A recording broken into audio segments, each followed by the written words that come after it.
At the end of a long rural driveway, a vehicle was found abandoned. The keys were still in the ignition.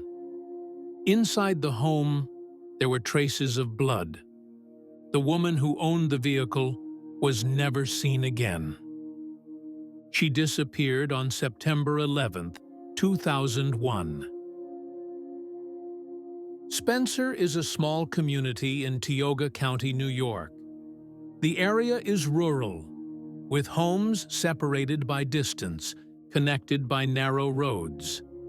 The Harris residence sat along Hagadorn Hill Road, accessible but not closely observed. This geography would later complicate the reconstruction of events. Michele Anne Harris was 35 years old. She lived in Spencer with her 4 children. She worked as a waitress at Lefty's restaurant in Waverly, New York. At the time of her disappearance, she was in the middle of a contentious divorce. This was later confirmed in court records. On September 11, 2001, Michele completed her shift at Lefty's restaurant around 9 p.m. After work, she shared drinks with a co-worker. Later that night, she traveled to Smithboro, New York, to visit a man she was seeing.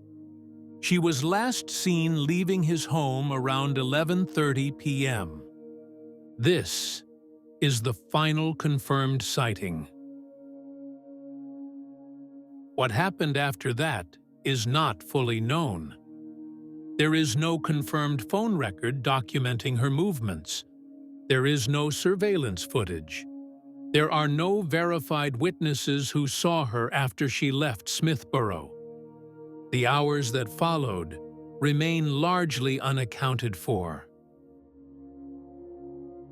On the morning of September 12th, around 7 a.m., the family babysitter arrived at the Harris home. At the end of the driveway, she found Michele's gold Ford Windstar minivan. The vehicle was parked. The keys were still in the ignition. Michele was not there. Inside the residence, investigators later documented small droplets of blood. The blood was found in the kitchen and in the garage. No signs of forced entry were reported. No struggle was publicly reconstructed.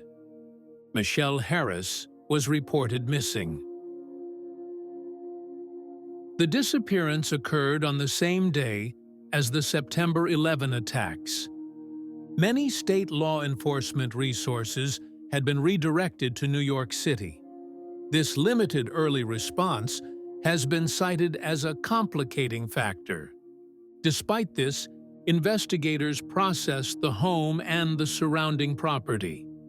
The vehicle location, the blood evidence, and the timeline became central to the case.